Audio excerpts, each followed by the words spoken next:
কুত্তালি শালা লাগছে। এই বন্দুক আছে রে, ওপেনে বন্দুক বাই করছে। তাই তো, এটা বন্দুক।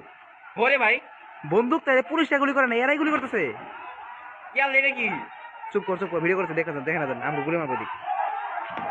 ভাই ভাই ভাই ভাই ভাই আসসালামাইকুম, সবাইকে সুন্দরবনে জলজ প্রাণী সংরক্ষণ হিসেবে বলা হয়েছে তাপলা পাতা মাছ, তারপরে আপনার কুমির, ডলফিন, হাঙর ইত্যাদি প্রাণী যদি আপনার জালে আটকা পড়ে তখন না কেটে বা না মেরে তাদেরকে ছেড়ে দিন। এর ভিতরে বন্য প্রাণী সংরক্ষণ আইনে বলা হচ্ছে পরিবহন, ক্রয় বিক্রয় ইত্যাদি নিযুক্ত এবং দণ্ডনীয় অপরাধ। এখানে 5 বছর থেকে সর্বোচ্চ প্রায় 5 লক্ষ টাকা পর্যন্ত আপনার সাজা হতে পারে অথবা উভয়দণ্ড হতে পারে। এখানে সুন্দরবন সংরক্ষণ করুন। এখানে জলে আটকা ডলফিন, হাঙর, তাপলা মাছ ও কুমির ও অন্যান্য প্রাণী ছেড়ে দিন, না মেরে হাত পা পাকা না কেটে জীবন্ত অবস্থায় ছেড়ে দিন। সুন্দরবনে ও নদী পার্শ্ববর্তী এলাকায় নদীতে প্রায় 7 প্রজাতির ডলফিন রয়েছে। 7 প্রজাতি। সুন্দরবনে গঙ্গেয় ইরাবতী ডলফিন সবচেয়ে বেশি পাওয়া যায়। ডলফিন মাছ নয়, জলজ স্তন্যপায়ী প্রাণী। ডলফিন বাংলাদেশের বিপদাপন্ন প্রাণী। এই ডলফিন দুর্বল রোগে রোগান্ত মাছ থেকে জলজ পরিবেশ ভালো রাখে। দেখেন দুর্বল পরিবেশের যে মাছগুলো আছে, দুর্বল, ছোটাছুটি কম করে এমন মাছকে পরিবেশের বা রোগাচ্ছন্ন কোনো মাছ যদি রোগাচ্ছন্ন হয়, সেই মাছটা যদি আপনি অন্য মাছের হাতে মেতে তাহলে পুরো পানি দূষিত হতে পারে। সেই পানি দূষণ থেকেও পরিবেশকে ভালো রাখে। ডলফিনের শ্বাস নিতে কিছুক্ষণ পর পর পানিতে উপরে উঠেছে, তাই জলে আটকা পড়লে এরা শ্বাস বন্ধ হয়ে মারা যাবে। সরকার ডলফিন সংরক্ষণের জন্য সুন্দরবনে ঘামেরি ও তাজপাই ও দুধমুখী ও পানকলি ও চিপসা ও বদ্দাতে 6টি অভয়ারণ্য ঘোষণা করেছে ডলফিনের জন্য। ডলফিন অভয়ারণ্য জাল পাতা ও মাছ ধরা থেকে বিরত থাকুন। হাঙর ও তাপলা পাতা মাছ দীর্ঘজীবী প্রাণী, কিন্তু তুলনামূলক কম বাচ্চা জন্ম দেয়। বাংলাদেশে অধিকাংশ প্রজাতির হাঙর ও তাপলা পাতা মাছ বিপদাপন্ন প্রাণী। এরা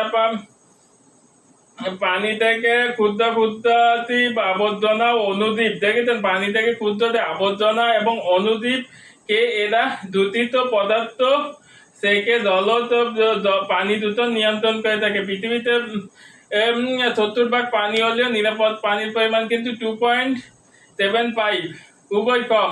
এটা আছে বৃষ্টির পানি থেকে। সাগরে বা নদীতে যখন বৃষ্টির পানি পড়ে তখন তো এটা মিঠা পানি হয়ে যায়। সুতরাং এই মিঠা পানি জীবাণুনাশক হিসেবে তাপলা পাতা মাছ এবং হাঙর খুবই গুরুত্বপূর্ণ ভূমিকা পালন করে। হাঙর ও তাপলা পাতা মাছ ধরা এবং মাছ মারা, কুড়াই বিক্রয়, খাওয়া থেকে বিরত থাকুন। বাংলাদেশ থেকে মিঠা পানির কুমির বিলুপ্ত হয়ে গেছে।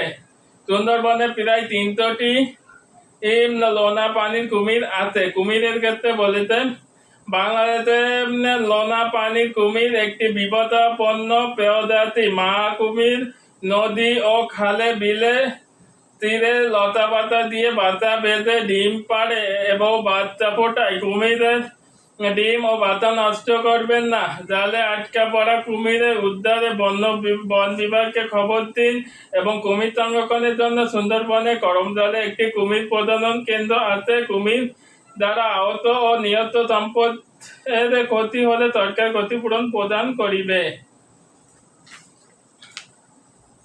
আরেকটা কথা বলতে, বীজ দিয়ে কেউ মাছ শিকার করবেন না। সুন্দরবনে দেশে প্রায় অন্যতম প্রধান মৎস্য প্রজনন ও উৎপাদন কেন্দ্র, অর্থাৎ এখানে মাছের ডিম পাড়ে এবং বংশ বৃদ্ধি করে। সুন্দরবনে প্রায় 322 প্রজাতির মাছ এবং 24 প্রজাতির চিংড়ি এবং 14 প্রজাতির কাঁকড়া পাওয়া যায়। মাছ ছাড়াও পানিতে কুমির, ডলফিন, উদ, বিড়াল সহ অনেক প্রজাতির জলজ প্রাণী বাস করে।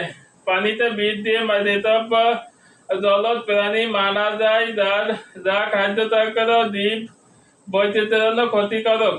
পানিতে বিচের ক্ষতিকর প্রভাব অব্যাহত থাকে।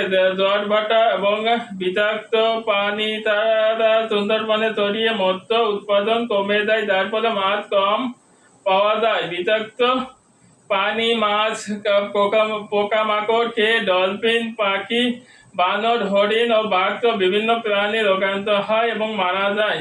বিষাক্ত মাছ খেলে মানুষ ক্যান্সার ও পেটের পীড়া এবং চর্ম ও কিডনি লিভারের রোগ হয়। সুন্দরবনে বিষ দিয়ে মাছ ধরা সম্পূর্ণ নিষিদ্ধ এবং দণ্ডনীয় অপরাধ। এই অপরাধে সর্বোচ্চ 5 বছর বন্যপ্রাণ আইন 1927 অনুযায়ী এটা জামিন অযোগ্য অপরাধ এবং এখানে সাজার কথা প্রায় 5 বছর এবং অর্থদণ্ড 5 বছর কারাদণ্ড এবং 50,000 টাকা অর্থদণ্ডের কথা বলা হয়েছে এবং বনের ক্ষতি করার জন্য আদালত কর্তৃক ধার্যকৃত ক্ষতিপূরণ।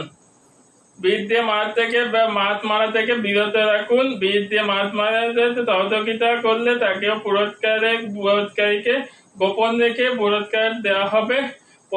প্রচারে সুন্দরবন সুরক্ষা প্রকল্প বন অধিদপ্তর।